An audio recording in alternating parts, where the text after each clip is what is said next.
শপিংয়ে যাওয়ার জন্য রেডি হচ্ছে। সামনে ঈদ, তাই কিছু কেনাকাটা করতে হবে। এমন সময় আম্মু বলে, আজকে একটু তাড়াতাড়ি আসিস। কেন? তোকে নিয়ে তোর খালার বাসায় যাব। তোমার বোনের বাসায় তুমি যাও, আমি গিয়ে কি করব? বড় খালার বাসায় গেলে আমার বোরিং লাগে, কারণ ওই বাসায় কথা বলার মতো কেউ নাই।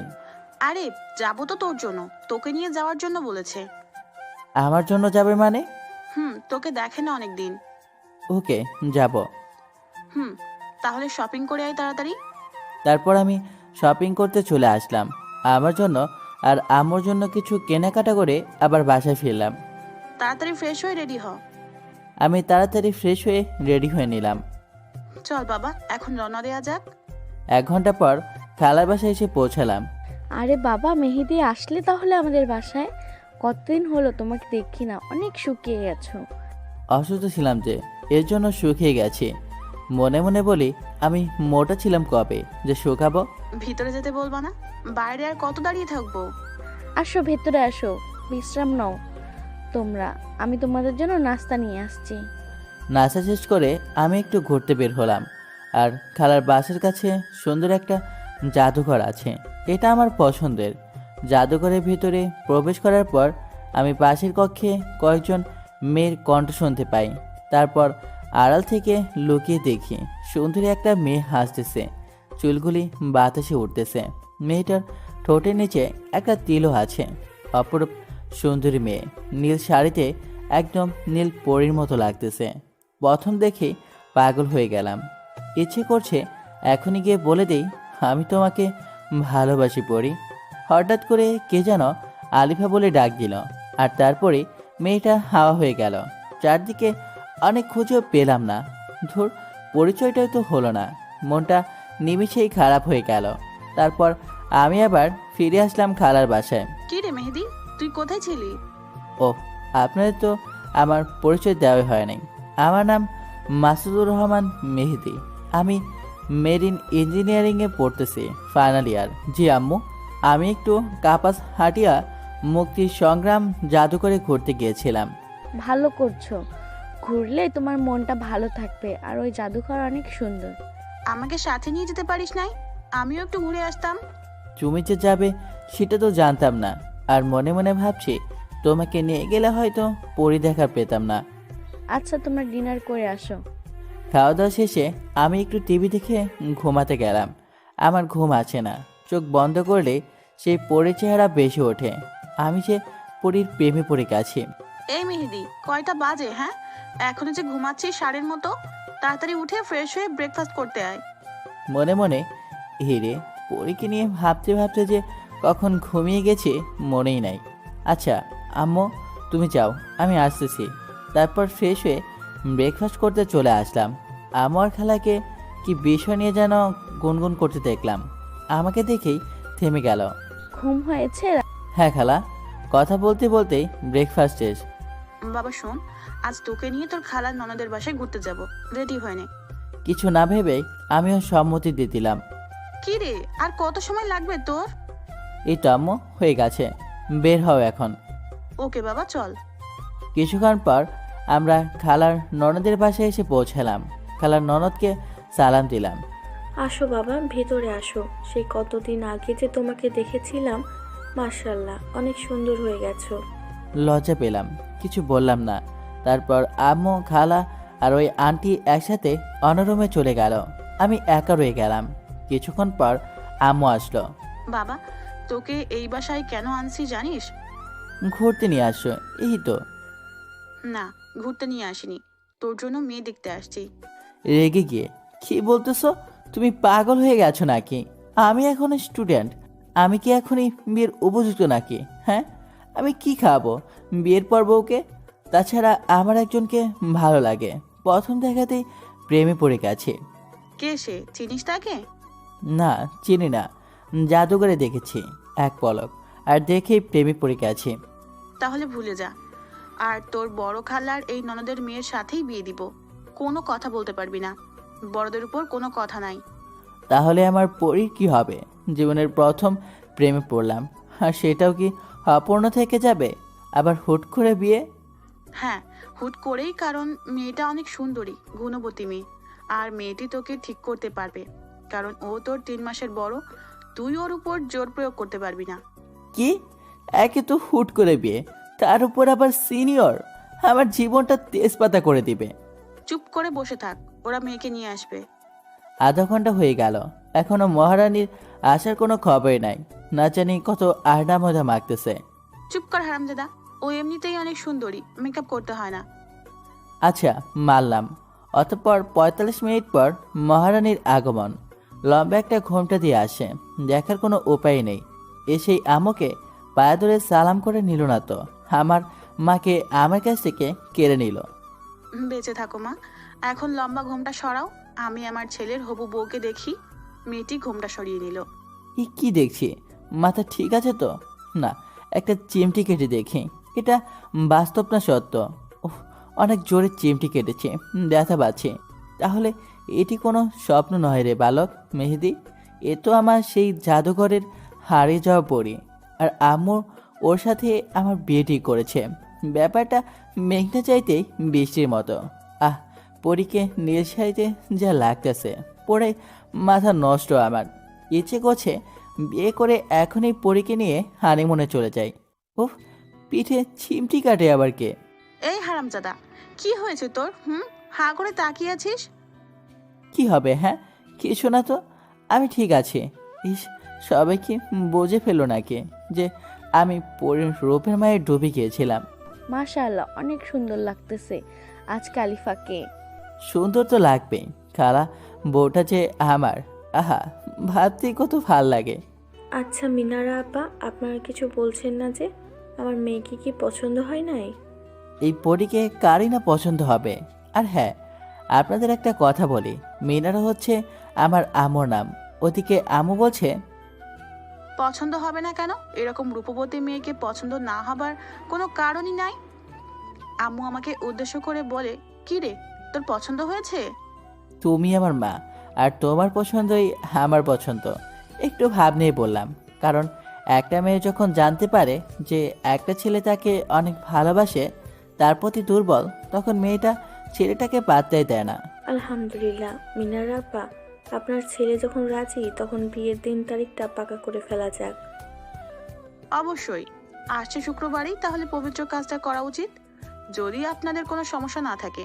আরে না আপা, কোনো সমস্যা নাই, তাহলে আসছে শুক্রবারই বিয়ে। আহা, আমার এত ভালো লাগে কেন? আমার ক্রাশ আবার বউ হবে, বাহ, ভাবতে কেমন যেন লাগে। আচ্ছা, তাহলে আলিফাকে নিয়ে ভিতরে যান। ওরা ভিতরে যাওয়ার পর আম্মু আমাকে বলে, কি রে, তখন ওইভাবে হা করে তাকিয়েছিলি কেন?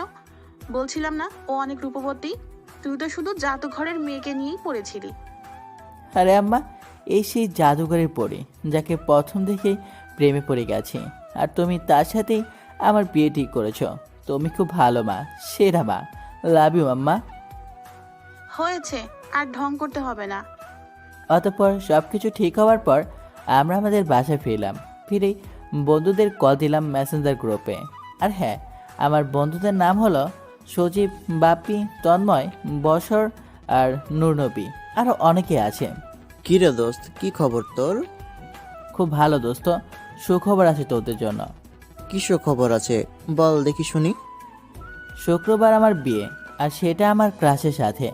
কি বলিস রে, তোর বিয়ে আবার ক্লাসের সাথে? কখন কি হলো জানতেই পারলাম না।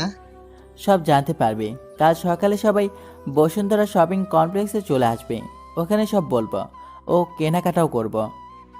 ওকে ঠিক আছে। পরের দিন সকালে বসুন্ধরা শপিং কমপ্লেক্সে গিয়ে ওদের সবাইকে নিয়ে কেনাকাটা শেষ করে রেস্টুরেন্টে খেতে বসে পুরো ঘটনাটা বললাম। ওরা শোনার পর, কস কি, এত পুরো সিনেমাটিক কাহিনী রূপকথার গল্পের মতো। হ্যাঁ তা বলতে পারিস। আচ্ছা শোন, তোরা সবাই কাল সময় মতো চলে আসবে, তোদের ছাড়া আমি বিয়ে করতে যাব না। আমরা সবাই চলে আসবো। এখন তাহলে তুই বাসায় যা। ওদের বিদায় জানিয়ে বাসে চলে আসলাম। তারপর ফ্রেশ হয়ে ডিনার করে দিলাম এক ঘুম, আর এই ঘুমেই রাত শেষ। ফ্রেশ হয়ে নাস্তা করতে চলে আয়।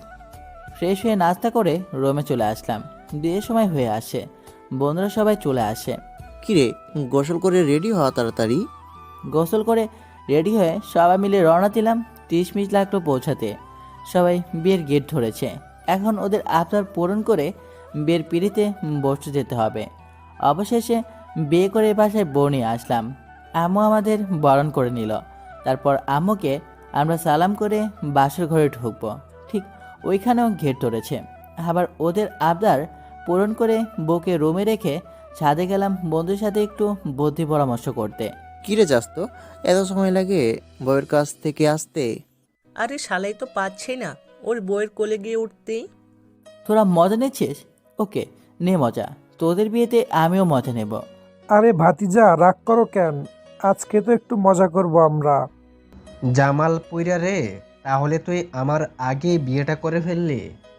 বছরকে উদ্দেশ্য করে বললাম, তো তো কি তোর মতো বড় হয়ে বিয়ে করার ইচ্ছা প্রকাশ করবে নাকি? তোরা নিজেদের মধ্যে ঝগড়া করিস না তো। আমাদের সবার উচিত মেহেদিকে এখন শুভেচ্ছা জানিয়ে ওর বউয়ের কাছে পাঠানো। ঠিক বলেছিস তুই। তোরা সবাই আমার জন্য দোয়া কর। ওইদিকে আমু ডাকছে। এই হারামজাদা, বউ একা বসে আছে, তুই তাড়াতাড়ি রুমে যা। হেরে অনেক সময় হলো, এবার আমি আসি। শুভ কাজটা সারতে হবে। যা, আর মনে করে বিড়ালটা মারতে ভুলিস না। আরে না কাকা, বিড়ালটাই আগে মারবো। তোরা দোয়া কর, আমি গেলাম। এই বলে আমি বাথরুমে ঢুকলাম। আমার বুকের হার্টবিট ফাস্ট হয়ে গেছে, পার চলছে না। বউ আমার লম্বা ঘোমটা টেনে বসে আছে। আহা, কি সুন্দরী বউ আমার। রূপের মায়ায় আমি যে ঘায়েল হয়ে যাচ্ছি। রুমের লাইটটা অফ করে ক্যান্ডেল লাইট জ্বালিয়ে দিলাম। আগে শুনেছি বাসরাতে বউ স্বামীর পা ছুঁয়ে সালাম করে, কিন্তু আলিফা যে করছে না। ও যে আমার সিনিয়র, এই জন্যই সালাম করতে হয়তো লজ্জা পাচ্ছে। ইস, আমার লজ্জাবতী বউটারে। না, আর দেরি করে লাভ নেই, এখন যাওয়া যাক বউয়ের কাছে। অবশেষে এক বুক সাহস নিয়ে বিড়াল মারার কথা মাথায় রেখে আস্তে আস্তে ওর কাছে গিয়ে বসলাম। যেমনি ঘোমটাতে সরাতে যাব, ঠিক ওই মুহূর্তে আমার হাতটি ছাড়ে এনে নিজে ঘোমটা সরিয়ে ফেললো। আহ, কি অপরূপ সুন্দরী আমার বউ, যেন পরে দেশে রানী। চোখে কাজল, বাঁকা দাঁত, ঠোঁটের নিচে তেল, দ্বিগুল কালো ঘন কেশ। উফ, একদম রূপকথার রাজকন্যা। ওদিকে ঘোমটা সরিয়েও বলছে, এতক্ষণ ঘোমটা দিয়ে বসে থেকে আমার অস্বস্তি বোধ হচ্ছে। আমি ওর হাতটি ধরতে গেছি, ঠিক তখনই, একদম ধরবি না আমাকে। কি বলছো এসব? স্বামী তার বউয়ের হাত ধরবে না তো কে ধরবে? আর তাছাড়া আমি তোমার স্বামী, তুমি আমাকে তুই করে বলছো কেন? কিসের স্বামী, কে স্বামী? ওর কথা শুনে হতভম্ব হয়ে গেলাম। কি বলো এসব? আমি তোমার স্বামী, আজই তো আমাদের বিয়ে হলো। সরি, আমি তোকে আমার স্বামী মানতে পারবো না। তোমার মাথা কি ঠিক আছে নাকি পোড়াই গেছে? হ্যাঁ, এসব কি বলতেছো? মজা করতেছো আমার সাথে? আরে শোন, তোর মতো ছেলের সাথে আমার মজা করতে হবে নাকি? বুঝছি, তুমি আমাকে বোকা বানাচ্ছ। তোর মতো ছেলেকে আমি বোকা বানানোর মতো সময় আমার কাছে নেই। আর আয়নাতে নিজের চেহারাটা কোনোদিন দেখেছিস? হ্যাঁ, একদম গেও ভূত, খ্যাত, কাইলা, চামচিকা। কি আছে হ্যাঁ আমার স্বামী হবার মতো? কোনো যোগ্যতাই নাই তোর মাঝে। ওর কথাগুলো শুনে স্তব্ধ হয়ে গেলাম। কোনো বউ কখনো তার নিজের স্বামীকে এভাবে আঘাত দিয়ে কথা বলে না। ওর কথা শুনে আজ অনেক খারাপ লাগছে, কেননা আমার জন্মদাত্রী মা আমাকে কখনো এভাবে বলা দূরে থাক, কালো অবধি বলেনি। আচ্ছা মানলাম আমি অসুন্দর, কালো, এটা কি আমি নিজে হয়েছি? এমন তো আমাকে ওই সৃষ্টিকর্তা ভালোবেসে বানিয়েছে। অনেক খারাপ লাগছে, কান্না পাচ্ছে, তবুও এক ফোঁটা জল বের হতে দিয়েছি না। নিজেকে শক্ত করে উড়ে পড়লাম। আচ্ছা, আমি কালো, গেও ভূত, খ্যাত, চামচিকা, এটা কি তুমি দেখতেছো? একটিবার আমার ভেতরের ভালোবাসা দেখবে না? তোর ভালোবাসার গুল্লি মারি আমি, তুই আমাকে আপনি করে বলবি। আচ্ছা বলবো। আপনি জানেন, আমি না আপনাকে প্রথম দেখাতেই ভালোবেসে ফেলেছি। সেদিন জাদুঘরে দেখার পর থেকে আমি আপনার জন্য পাগল। দয়া করে আপনি আমার ভালোবাসাটা বোঝার চেষ্টা করুন। আমি আপনার জন্য আমাকে চেঞ্জ করে ফেলবো, তবুও আপনি আমাকে কষ্ট দিয়েন না। জীবনের প্রথম কাউকে এতটা ভালোবেসেছি আমি। আপনি আর আমাকে আঘাত করে কথা বলবেন না। আমার ভালোবাসাটা মেনে নেন। আপনি যা বলবেন আমি তাই করব। আমি আমার লাইফটাকে স্যাক্রিফাইস করে দেব, দরকার লাগলে। তবুও আপনি আমাকে স্বামীর অধিকার থেকে বঞ্চিত করবেন না। সরি, আমি তোকে মানতে পারবো না। কারণ হচ্ছে আমি একজনকে ভালোবাসি।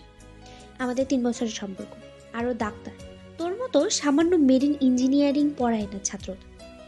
তাও আবার আমার জুনিয়র তুই। তোরে আমি মানতে পারবো না। ওর সম্পর্কের কথা শুনে আর নিজেকে ঠিক রাখতে পারলাম না। চোখের কোণে পানি বেয়ে বেয়ে পড়তেছে। চোখ মুছে কান্নাজড়িত কণ্ঠে উড়ে বললাম, আচ্ছা আপনার সম্পর্ক আছে, তাহলে এই কথা আগে কেন বলেননি? আমি কি দোষ করেছিলাম? কেন আমার জীবনটা শেষ করে দিলেন? আমারও তো 8-10টা ছেলের মতো বিয়ে করে বউকে নিয়ে সুখে সংসার করার স্বপ্ন ছিল। কেন আপনি আমার সাথে এমন করলেন? আমার কোনো দোষ নেই। আমি কেন তোর মতো ছেলেকে স্বেচ্ছায় বিয়ে করতে যাব? আমার মা আমাকে বলেছে বিয়ে করতে। আর মা ডাক্তারকে মানবে না। তাই আমাকে এত তাড়াতাড়ি হুট করে তোর সাথে বসতে বাধ্য করেছে। আচ্ছা বুঝলাম সব। এখন তাহলে আমার কি হবে? আমি কোনো স্বপ্ন নিয়ে বাঁচবো? তোর কি হবে সেটা তো আমি জানি না। সেটা তুই জানিস কি করবি। পারলে একটা রিলেশন করে বিয়ে করে নিস। আর হ্যাঁ, তুই কখনো আমার কাছে স্বামীর অধিকার চাইবি না, আমার কাছেও আসবি না। আমাকে কি মনে হয় আপনার কাছে? হ্যাঁ, ভালোবাসা এতটাই সস্তা নাকি যে আজকে আপনাকে ভুলে গিয়ে কালকে অন্যজনের সাথে রিলেশন করে বিয়ে করে ফেলবো? আমি আপনাকে ভালোবাসতাম, ভালোবাসি, আর ভবিষ্যতেও বাসবো, কিন্তু কখনো আপনার কাছে ভালোবাসা চাইবো না, কথাটি বলে দিলাম। আর এটাও শুনেন, আপনি নিজেই একদিন আমার কাছে আসবেন, ভালোবাসা ভিক্ষা চাইবেন, কিন্তু সেদিন আমি পাথর হয়ে যাব, ফিরিয়ে দিব আপনাকে, কিন্তু ভালোবাসবো ঠিকই আপনাকেই। একা জীবনটা কাটিয়ে দেব, তবু ভালোবাসা চাইবো না। আর বললেন না আপনার কাছে যেন স্বামীর অধিকার নিয়ে না যাই? আরে শোনেন, আমি আপনাকে কোনোদিন টাচও করব না। আর যারে ভালোবাসেন তারা নিয়ে সুখী হয়েন, ডিভোর্স দিয়ে দিব আপনাকে, চাইতেও হবে না। ডাক্তারের ভালোবাসা সত্যি হলে আপনি আমার বউ হবার আগে ডাক্তার আপনাকে বিয়ে করে নিতে পারত। আপনি একদিন বুঝবেন আর কাঁদবেন, যেমন আজ আমি কাঁদতেছি। আচ্ছা, আর ফালতু বকিস না তো। তুই বসে বসে স্বপ্ন দেখ এই দিনের আশায়। আর ডিভোর্স তুই কি দিতে চাইবি আমি নিজেই তোকে ডিভোর্সের জন্য বলবো, ঠিক আছে? তোকে আমার একদমই সহ্য হয় না। এখন ঘুমাবো একটু শান্তিতে। তুই আবার কোনো সুযোগ নিতে আসবি না কিন্তু। আমাকে টাচ করলে তোর আম্মুকে তোর নামে মিথ্যা অপবাদ দিব। ওকে যান, আপনি ঘুমান, আর আপনি নিশ্চিন্ত থাকেন, আপনাকে একটু ফুলের টোকাও দেওয়া হবে না। আমি কিভাবে ঘুমাবো যদি তুই আমার সামনে এখন একই খাটে ঘুমাতে চাস? আপনার সাথে আমি ঘুমাবো? পাগল হনি আমি, বুঝেছেন? আপনি খাটে ঘুমান, আমি সোফায় ঘুমাবো, নিচের ডাইনিং রুমে। না, নিচে ডাইনিং রুমে না, তাহলে সবাই আবার সন্দেহ করতে পারে। আজব, তাহলে আমি কোথায় ঘুমাবো? তুই এই রুমেই বালিশ নিয়ে ফ্লোরে ঘুমাবি। আচ্ছা, আপনি ঘুমাবার নির্ভয়ে। ওকে, তুইও ঘুমা। শুভরাত্রি। শুভরাত্রি বলেই উনি ঘুমিয়ে গেল। কচু রাত্রি আমার। সবাই বিয়ের প্রথম রাতে বউয়ের ভালোবাসা উপভোগ করে, আর আমার কিনা ডিভোর্সের কথা শুনতে হয়। কত স্বপ্ন ছিল এই বাসর রাতকে নিয়ে, আর হয়ে গেল কি? এটাই আমার কপাল। এসব ভাবতে ভাবতেই ওর ঘুমন্ত রূপের দিকে আমার নজর গেল, আর তারপরেই আলিফার ঘুমন্ত মুখখানির দিকে চোখ পড়তেই আমি আবার ক্রাশ খেয়েছি। একটা মেয়ে এত সুন্দরী কিভাবে হয়? এত সুন্দরী একটি মেয়ের মনটা এত কুৎসিত কেন? আমাকে একটু বোঝে না। আমি যে ওরে অনেক বেশি ভালোবাসি, কী করে ওরে ভুলবো? ভুলতে যে হবেই। ওর মুখের ওপর চুলগুলি চলে এসেছে, সরিয়ে দিব কি করে? আমি যে কথা দিয়েছি ওরে কখনো টাচও করব না।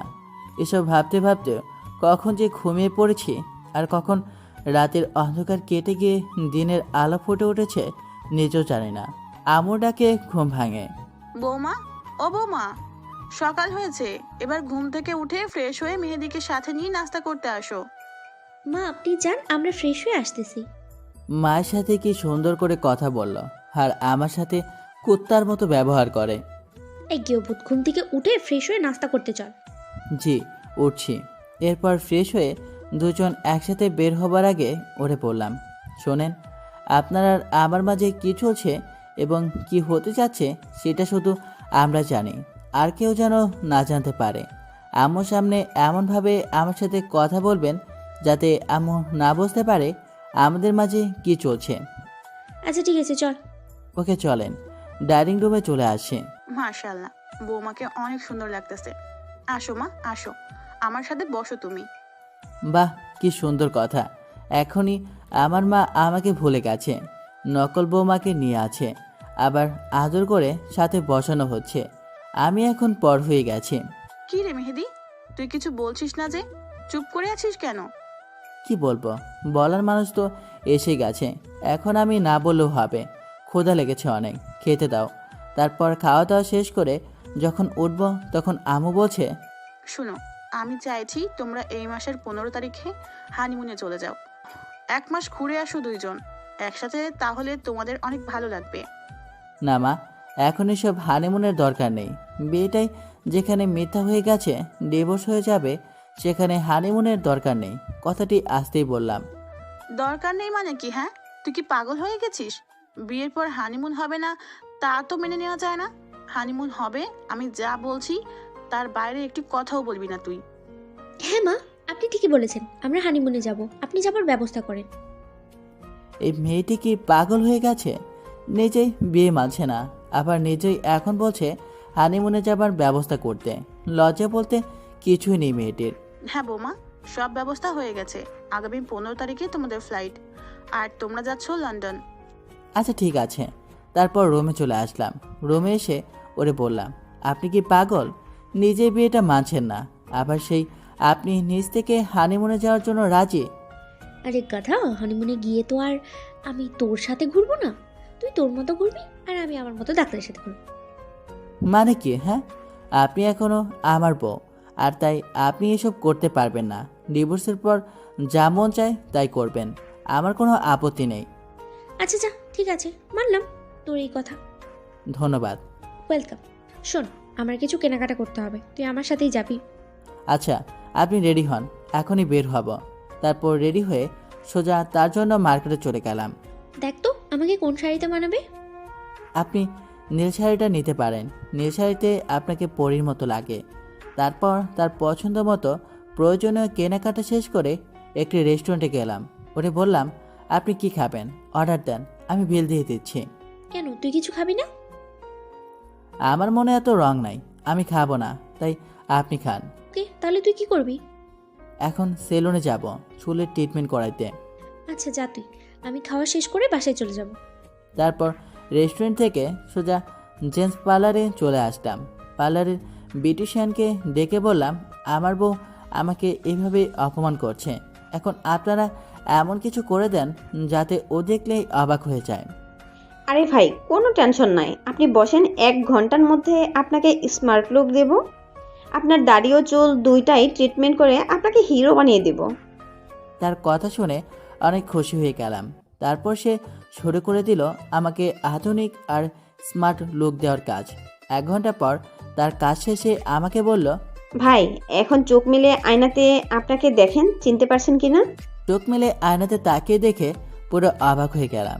আমি নিজেই নিজেকে চিনতে পারছি না। কেউ খ্যাত বলে আমাকে এত অপমান করেছে যে সেও যদি আজ আমাকে দেখে চিনতে পারবে না। আজ আমি আধুনিক যুগের 8-10টা স্মার্ট ছেলের মতো আমিও স্মার্ট, আর কেউ আমাকে আমার লোকের জন্য অপমান করে কটু কথা শোনাতে পারবে না। আজ আমি অনেক খুশি। তারপর পার্লারের বিউটিশিয়ান আমার বিল কত হয়েছে তা জেনে তা পরিশোধ করে তার সাথে তাকে 500 টাকা বকশিশ দিয়ে আমি পার্লার ত্যাগ করলাম। রাস্তায় যাবার সময় নোটিশ করলাম কয়েকটি মেয়ে আমার দিকে তাকিয়েছিল। এর মানে আমি এখন আর আগের মেহেদি নাই, এখন আমি এক নতুন মেহেদি, যাকে কেউ কখনো বাজে লোকের জন্য অপমান করতে পারবে না। ভাবনা ছেদ পড়ল বাসার সামনে এসে। এবার আমি নিজের মনোভাবকে চেঞ্জ করে বাসায় প্রবেশ করে রুমের দরজায় নক দিলাম। আর 2 বার নক দেওয়ার পর আম্মুর আদেশে আলিফা দরজা করতে আসে। আলিফা দরজা খুলতেই অবাক দৃষ্টিতে আমার দিকে তাকিয়ে রইল। তুই মেহেদি না? তোর কি পরিবর্তন, চিনতেই পারছি না। খ্যাত থেকে স্মার্ট হয়ে গেলি কেমনে? তোর দিক থেকে তো চোখই সরাতে পারছি না। আপনার চোখ সরাতে হবে না, আমি সরে যাচ্ছি। সরেন, আমাকে ভেতরে ঢুকতে দেন। আচ্ছা ভিতরে আয়, বলতো তুই এই স্মার্ট হয়েছিস কিভাবে? আগে তো আনস্মার্ট খ্যাত ছিলি। আনস্মার্ট টোকের জন্য কম ছোট করে নাই, এখন আর পারবেন না। মানুষ চাইলে যে কোনো মুহূর্তেই পরিবর্তন হতে পারে। আর পরিবর্তনের কারণটা আজীবন মনে রাখে। আমিও মনে রেখে দিয়েছি আমাকে কতটা অপদস্থ করা হয়েছে তা ভুলবো না কখনো। আর এখন থেকে দেখবেন কিভাবে আমার ভালোবাসা পরিবর্তন হয়ে যায়। আরে তোর পরিবর্তনে আমার কিছু যায় আসে না, বুঝলি? কারণ আমি আমার ডাক্তারকেই ভালোবাসি। বৌমা, তোমরা দুজনে কিসের আলাপ করছো? আরে মেহেদি, তোরা তো পরিবর্তন কিভাবে? আমি কত বলেছি নিজেকে পরিবর্তন করতে, করিসনি। আর এখন বউয়ের ভালোবাসা পেয়ে এত পরিবর্তন? এমনি হানিমুন নিয়ে আলোচনা করছিলাম মা। আমি মনে মনে বললাম, কত বড় মিথ্যা কথাটা বললো ডাইনিটা। আর আমারও যে কথা ভালোবাসা পেয়ে নাকি এমন পরিবর্তন, সত্য কথা যদি জানতো মা অনেক বেশি কষ্ট পেত। যাই হোক, এবার বাস্তবে ফিরে আসা যাক। মা, বিয়ের পর সবাই পরিবর্তন হয়, তাই আমিও হলাম। তাছাড়া আমার বউ যে সুন্দরী, ওর সাথে মানানোর জন্য আমাকে তো একটু পরিবর্তন হতে হবে, তাই না? তাছাড়া ওরও তো আশা থাকতে পারে যে ওর স্বামী অনেক স্মার্ট হবে, তাই সব কিছু ভেবেই এই পরিবর্তন। বাহ, ভালো লাগলো তোর কথা শুনে। তুই বুঝতে পারছিস তোর বউকে। আচ্ছা, এখন আয় বাবা, খেয়ে বিশ্রাম কর। আচ্ছা আম্মু, আমরা ফ্রেশ হয়ে আছি। তারপর ফ্রেশ হয়ে রাতের খাবার খেয়ে রুমে চলে এলাম। শোন, আজকে চাইলে তুই বিছানায় থাকতে পারিস, অসুবিধা নেই। তার আর কোনো দরকার নেই, আমার কোনো চাওয়া নেই। সকল চা পাওয়াকে মাটিতে দিচ্ছি। আমি চাই না কারোর সাথে ঘুমাতে। নিজে থেকে বললাম তো, তাই দাম দিলি না। ওকে, যা ফ্লোরে ঘুমা। জি, আপনি বিছানায় আরাম করে নির্ভয়ে ঘুমান, আমি ফ্লোরে ঘুমাবো। ওকে, গুড নাইট। দরদ দেখাতে আসছে আমাকে, চাই না কেউ আমার প্রতি দরদ দেখাক। নিজ তো আরাম করে ঘুমাচ্ছে, কষ্ট হচ্ছে আমার। নিজের বাড়ি আর নিজের কিনা বিছানা রেখে ফ্লোরে ঘুমাতে হয়, একেই বলে কপালের নাম গোপাল। যাই হোক, ঘুমিয়ে পড়ি সকালবেলায়। এই মেহেদি, ঘুম থেকে উঠবি না? সকাল হয়ে গেছে তো। কি হয়েছে? হ্যাঁ, কেবল তো ঘুমিয়েছি, বিরক্ত করবেন না, যান। আর চোখে পরীকে দেখে নিলাম। ভেজা খোলা চুলের ঘ্রাণে আমি মাতাল হয়ে যাচ্ছি। অপরূপ সুন্দর লাগছে ওকে। ধুর, কি ভাবছি এসব? ওর নিয়ে তো ভেবে লাভ নেই। এখন ফ্রেশ হয়ে আসি। ফ্রেশ হয়ে সরাসরি নাস্তা করতে চলে গেলাম। আমার সামনে বসেছে আলিফা। আমি খাওয়ার পাশাপাশি ওকে দেখছি, বিষয়টাও বুঝতে পেরে। এই, খাবারের সময় অন্যদিকে তাকাতে নেই, খেয়ে ওঠো। মা সাথে তাই আজ বউ ভালোবেসে সুন্দর করে একটা কথা বলল। এতদিনের বিবাহিত জীবন অতিবাহিত করার পর মাকে দেখানোর জন্য বলা হলেও এতে আমি ভালোবাসা খুঁজে নিয়েছি। খাওয়া শেষে মা বলল, তোমরা সবকিছু গুছিয়ে ফেলো, আজ বিকালেই তোমাদের হানিমুনের ফ্লাইট। ওয়াও মা, এটা তো খুশির কথা। আমি এক্ষুনি যাচ্ছি সব কিছু গোছাতে। এই, তুমিও আসো, আমাকে হেল্প করবে। আমাকে উদ্দেশ্য করে বলল, আচ্ছা চলো। মনে মনে ভাবছি, বউটা এত ভালো হলো কেমনে? আজ ওর কথাতে শুধু ভালোবাসা লেগে আছে। যাই হোক, আমাদের সব কিছু গোছানো শেষ, আমরা এখন রেডি হব। আমাদের সাথে আমও যাবে, আমাদের এয়ারপোর্ট পর্যন্ত দিয়ে আসবে, সাথে ফ্রেন্ডও আছে। অবশেষে 1 ঘন্টা পর আমরা এয়ারপোর্টে এসে পৌঁছালাম। এই নে বাবা, তোদের দুইজনের টিকিট, সাবধানে রাখ, আর গিয়ে পৌঁছালেই জানাবি। আচ্ছা মা, আমাদের জন্য দোয়া করবে। সাবধানে যাস, আর কোনো দরকার পড়লে জানাতে ভুলবি না। আর হানিমুন থেকে আসার সময় সুখবরটাও নিয়ে আসবি। আচ্ছা, তোমরা সবাই ভালো থাকো। আর মা, তুমি নিজের প্রতি খেয়াল রাখবে, ঠিকমতো ওষুধগুলো খাবে। কোনো কিছু দরকার হলে আমার বন্ধুদের বলবে। আর শোন বন্ধু, তোরাও ভালো থাকিস আর দোয়া করিস। এই বলে সবার কাছ থেকে বিদায় নিয়ে আমরা দুজনে প্লেনে আমাদের সিটে গিয়ে বসলাম। আজ তোমাকে অনেক সুন্দর লাগছে। সবাই হাঁ করে তাকিয়ে আছে, আমার দেখে একদম সহ্য হচ্ছে না। তুমি জানালার পাশে এসে বসো। হুট করে আমার প্রতি এত প্রেম কোথা থেকে আসলো? আর ওরা তাকালেই আপনার কি? আপনি তো আমাকে মানেনি না আপনার স্বামী হিসেবে। এটা বুঝবে না তুমি। একটা মেয়ে একটা ছেলেকে ভালো না বাসলেও সেই ছেলের সাথে অন্য কোনো মেয়েকে সহ্য করতে পারে না। আর হ্যাঁ, তুমি এখান থেকে আমাকে আর আপনি করে না, তুমি করেই বলবে, নাহলে সবাই ভাবে আমাদের মাঝে কোনো ঝামেলা আছে। আচ্ছা ঠিক আছে, আপনি যা বলেন তাই হবে। আপনি যা বলেন মানে? মানে কি? হ্যাঁ, তুমি বলবা। ওকে, তুমি যা বলো। তারপর প্লেন উড়তে শুরু করলো। এদিকে এক সুন্দরী এয়ার হোস্টেস এসে আমাকে বলল, এই যে শুনছেন, আপনি তো মেহেদি আর উনি আপনার স্ত্রী আলিফা শেহাব। হ্যাঁ, কি বলবেন বলেন। আলিফাকে দেখিয়ে সুন্দর করে বললাম। আলিফা তো জ্বলে পড়ে মরছে। আমার অনেক ভালো লাগছে। জি, আপনারা আপনাদের সিট বেল্ট লাগান আর এই যে আপনাদের নাস্তা খেয়ে নিন। আর যে কোনো প্রয়োজনে আমাকে ডাকবেন। একটা কথা, আপনাকে অনেক স্মার্ট লাগছে। ওকে, ঠিক আছে, আমি প্রয়োজন পড়লে আপনাকে ডাকবো। এদিকে বউ তো জ্বলতেছে আগুনের মতো। এই কুত্তা হারামি, এয়ার হোস্টেসের সাথে তুই আর কোনো কথা বলবি না। যা বলার আমি বলবো, কথাটা মনে থাকে জানো। আমি ওরে রাগানোর জন্য এয়ার হোস্টেসকে ডাকতে যাব যখন, তখনই ও আমাকে ধরে বলল, এই কুত্তা, তোকে না বললাম আমি, কে বললাম না যে তুই ওই মেয়েটাকে ডাকবি না? তাহলে কেন ডাকলি? আমার কথা কি মাথায় ঢোকেনি নাকি মেরে ঢোকাতে হবে? এই ছাড়ো না, সবাই দেখছে, সবাই কি বলবে বলো তো? ছেড়ে দাও, তোমার স্বামীর মান সম্মান কি তুমি ক্ষুণ্ণ করতে চাও? দেখার দেখুক, আমি আমার জুনিয়র স্বামীকে শাসন করব, এতে কার কি? হ্যাঁ, একদম চুপ বসে থাকবে, কারোর সাথে কথা বলবে না, দূরে থাকবে সবার থেকে, তাকাবে না। আচ্ছা, জো হুকুম মহারানী, আমি আর কারো দিকে তাকাবই না, শুধু আমার এই পরি দিকেই অপলক দৃষ্টিতে তাকিয়ে থাকবো, আর তোমার রূপের মুগ্ধতায় নিজেকে ডুবিয়ে নেব। যাও তো দুষ্টু, এভাবে বলবে না, আমার লজ্জা লাগে, আর পরে তোমার প্রেমে পড়ে যাবো আবার কিন্তু। ওর হাতটে ধরে বললাম, সমস্যা নাই তো, স্বামী প্রেমে তো স্ত্রী পড়বে। কিন্তু আমি যে ডাক্তারকে ভালোবাসি, ওরে ভুলতে পারবো না আমি। আমি তোমাকে এত বেশি ভালোবাসা দিব যে তুমি ডাক্তারকে ভুলে গিয়ে আমার ভালোবাসায় ডুব দিতে চাইবে। আচ্ছা দুষ্টু, এখন চুপ করে বসো। এয়ার হোস্টেস আপু, দয়া করে একটু এদিকে আসবেন। জি ম্যাম, বলুন। আপনি এখন থেকে যা কথা বলেন আমার সাথেই বলবেন, আমার স্বামীর সাথে কোনো কথা বলতে হবে না। কিন্তু আপু। কোনো কিন্তু নই, আমি যা বলছি তাই করবেন, কথাটা ভালো করে মাথায় ঢুকিয়ে নিন। আচ্ছা ম্যাম, ঠিক আছে। তুমি এভাবে না বললেও পারতে। আমি কিভাবে বলবো না বলবো সেটা তোমায় বলে দিতে হবে না, চুপ করে বসে থাকো আমার দিকে তাকিয়ে।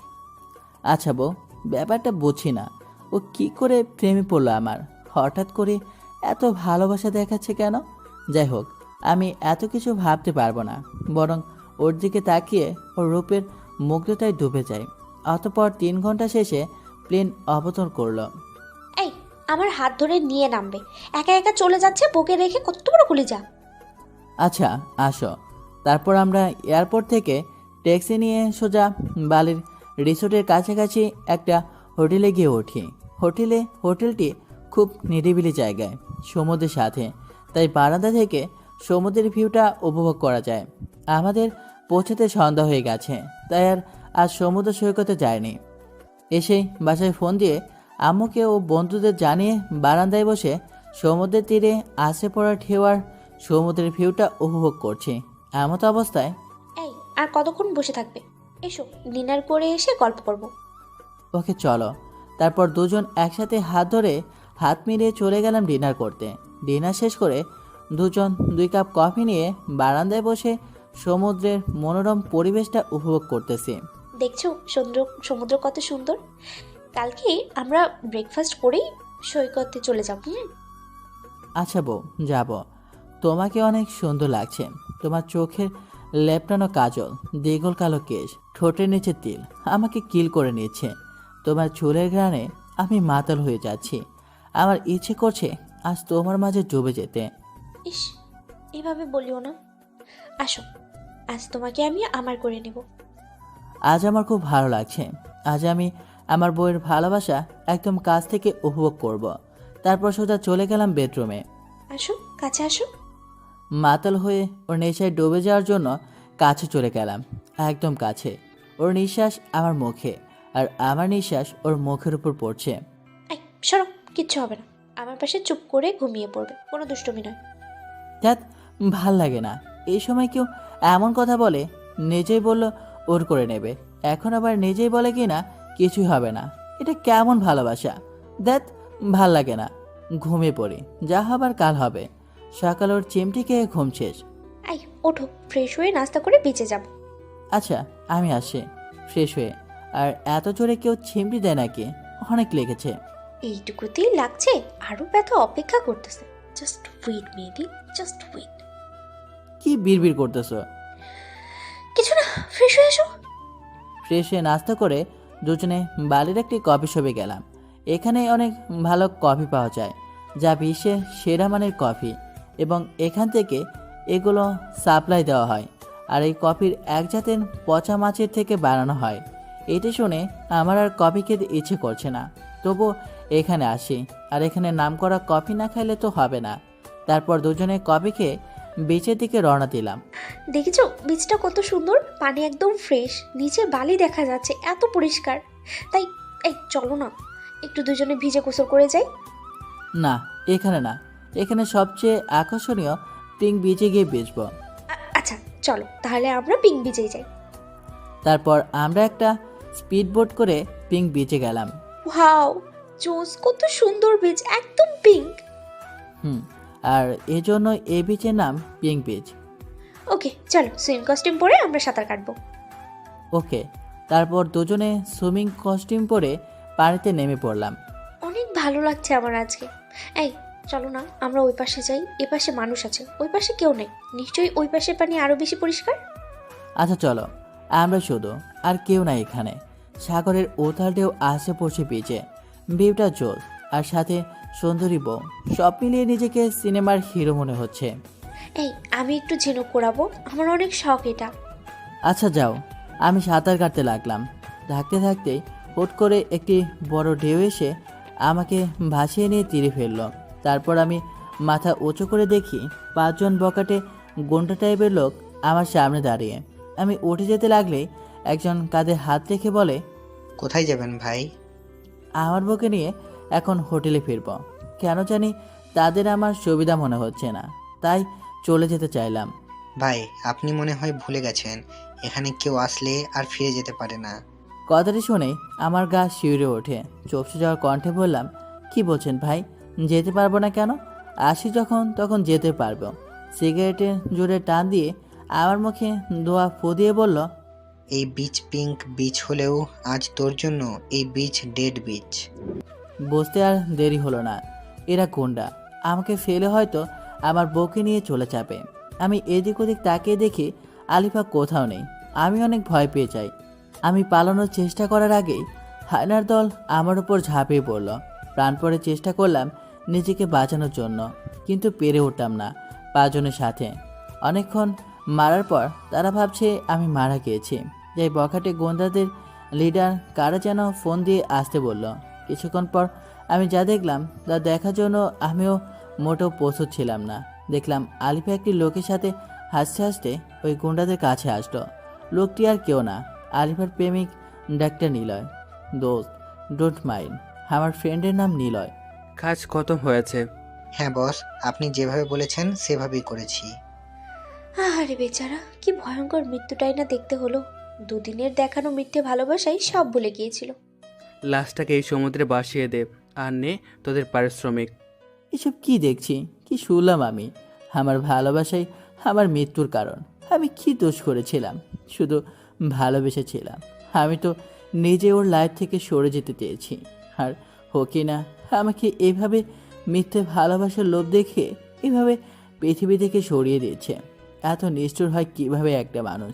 চলে গেল ওরা 2 জন, আর বকাটেরা আমাকে জোরে জোরে লাঠি দিয়ে আঘাত করে আমাকে ভাসিয়ে দিল। তারপর আমার আর কিছু মনে নেই।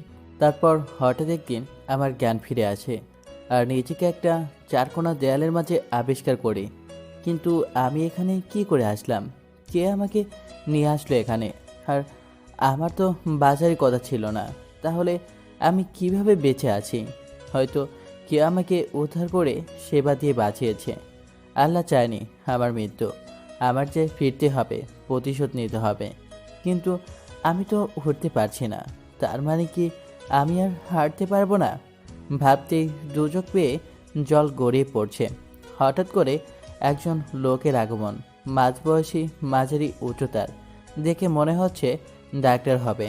তার মানে এই ডাক্তার আমার চিকিৎসা করেছে। কিছুক্ষণ পর একজন বৃদ্ধ আসলো আর ডাক্তারকে কী যেন বলল। আমি বুঝতে পারলাম না, কারণ আমি বাঙালি আর এরা তো ইন্দোনেশিয়ান, তাই তাদের কথা আমার বোধগম্য নয়। তারপর ডাক্তার এসে আমাকে ইশারা করলো উঠে বসতে, কিন্তু আমি যে উঠতেই পারছি না। এত বাজেভাবে আমাকে মেরেছে ওই হায়নার দল যে আমি উঠতেই পারছি না। আমার কোনো হাত পা নাড়াতে পারছি না। আমি কি কখনো সুস্থ হব না তাহলে? আর আমি কবে আমার মায়ের কাছে যাব? হয়তোবা ওই কালনাগিনী গিয়ে বলেছে আমি আর বেঁচে নেই। আমার মা কেমন আছে, কি করছে, কিছুই জানার উপায় নেই। আর ওদিকে কালনাগিনী সম্ভবত ডাক্তারকে নিয়ে বিয়ে করে সুখে সংসার করছে। সুখ সবার কপালে থাকে না। আজ আমি বেঁচে থাকার পরেও মৃত। আমার কোনো ক্ষমতা নেই হাতে। আজ আমি অসহায়। আমার ফোন, টাকা পয়সা যা ছিল সব নিয়ে নিছে। আমি কবে সুস্থ হব আর কবেই বা মায়ের কাছে ফিরে যাব? হয়তো মা এতদিনে ছেলের মৃত্যুর খবর পেয়ে ভেঙে পড়েছে, আর হয়তো মনেই নেই আমাকে। ডাক্তার তার ব্যাগ থেকে ওষুধ বের করে খাইয়ে দিয়ে বৃদ্ধ লোকটাকে কী যেন বলে চলে গেলেন। অনেক ক্ষুধা লেগেছে, কিন্তু খাবো কি করে? ইশারা দিলাম বৃদ্ধকে। বৃদ্ধ সাড়া দিল। তাকে হাত মুখের দিকে নিয়ে বললাম আমার খিদে পেয়েছে। তারপর বৃদ্ধ গেলেন আর আমার জন্য খাবার নিয়ে এলেন। এগুলো কি সামুদ্রিক জলস্থ উদ্ভিদ প্রাণী মনে হচ্ছে, কোনো রকম সিদ্ধ করা। হয়তো আমি এতদিন যাবৎ এসবই খেয়ে আসি। তারপর বৃদ্ধ তাদের নিজস্ব ভাষায় কাউকে ডাকলেন। কিছুক্ষণ পর একটি তরুণী, দেখতে সাদা বর্ণের, খাটো করে এগিয়ে আসলো। বৃদ্ধের কাছ থেকে খাবারগুলো নিয়ে আমাকে খাইয়ে দিতে লাগলো। বিদকুটে স্বাদ, বমি চলে আসার উপক্রম। তবুও আমি খেয়ে যাচ্ছি, কারণ আমাকে যে বাঁচতে হবে। আর বেঁচে থাকার জন্য যে খাবারই আনুক আমি তাই খেয়ে নিব। পেট ভরে খেয়ে নিলাম। তারপর মেয়েটি আবার চলে গেল। এভাবে রোজ আমাকে মেয়েটি খাওয়ানোর পর চলে যায়। এর মধ্যে অনেক দিন কেটে গেল। আমি এখন দাঁড়াতে পারি, হাঁটতেও পারি।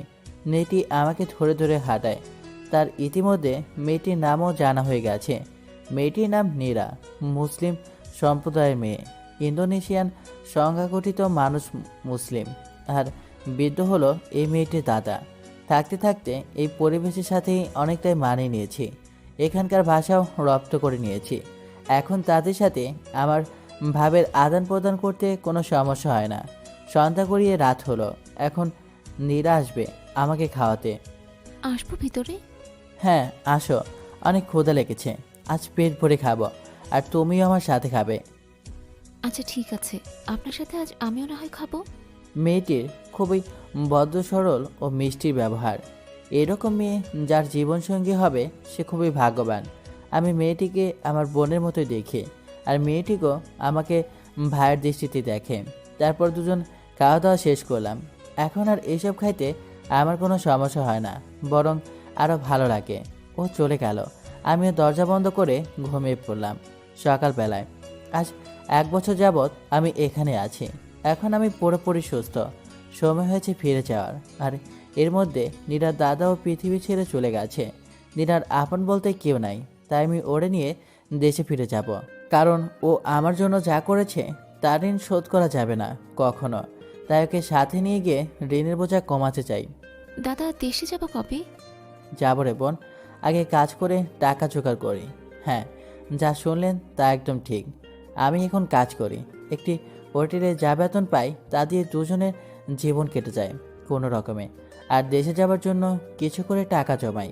অতঃপর আরও 6 মাস অতিবাহিত হবার পর আমরা দেশে যাবার জন্য প্লেনের টিকিট সংগ্রহ করেছি। আজ নিজের চঙ্গি ডুবকে পরিবর্তন করে আসি, আবার সেই আগের মেয়েদের হয়ে গেছি। দাদা আমার আজ সত্যি খুব খুশি লাগছে। কেন রে বোন, তুই আজ এত খুশি, কারণটা কি? এই যে দাদা, আজ আমি তোমার সাথে তোমার দেশে তোমার বাসায় যাব। তোমার তো কেউ নেই। ছোটবেলায় বাপ মা মারা গেছে অসুখে। দাদার কাছে বড় হয়েছি। তারপর একদিন দাদা তোমাকে সমুদ্রের মাছ ধরতে গিয়ে উদ্ধার করে আনে। তারপর থেকে তোমাকে আমি নিজের হাতে খাইয়ে সেবা দিয়ে সুস্থ করে তুলেছি। দাদাও চলে গেল। এখন আপন বলতে তুমি ছাড়া আর কেউই নেই আমার। তোমার সাথে যেতে পারবো, তোমার মাকে নিজের মা করে পাবো। মায়ের আদর তো পাওয়া হয়নি কখনো। তোমার মায়ের আদর পেয়ে সেটা ভুলে যাব। তাই আজ আমার জন্য অনেক সুখের দিন। পাগলি এসব বলে কেঁদে দিয়েছে, বড্ড ইমোশনাল। এই পাগলি কাঁদছিস কেন? তোর সাথে আমি আছি না? তোকে কখনো কষ্ট পেতে দিব না। তুই যে আমাকে আমার বিপদের সময় রক্ষা করেছিস। আর আমার মা মানে তোর মা, তুই অতীতে সব কষ্ট ভুলে যাবি। আমার মা যখন জানবে তখন তোকে অনেক আদর করবে। চোখের পানি মুছে ফেল, আর কাঁদবি না। জানিস না তুই কাঁদলে আমার ভালো লাগে না। দাদা কোথায়? আমি কাঁদছি না তো।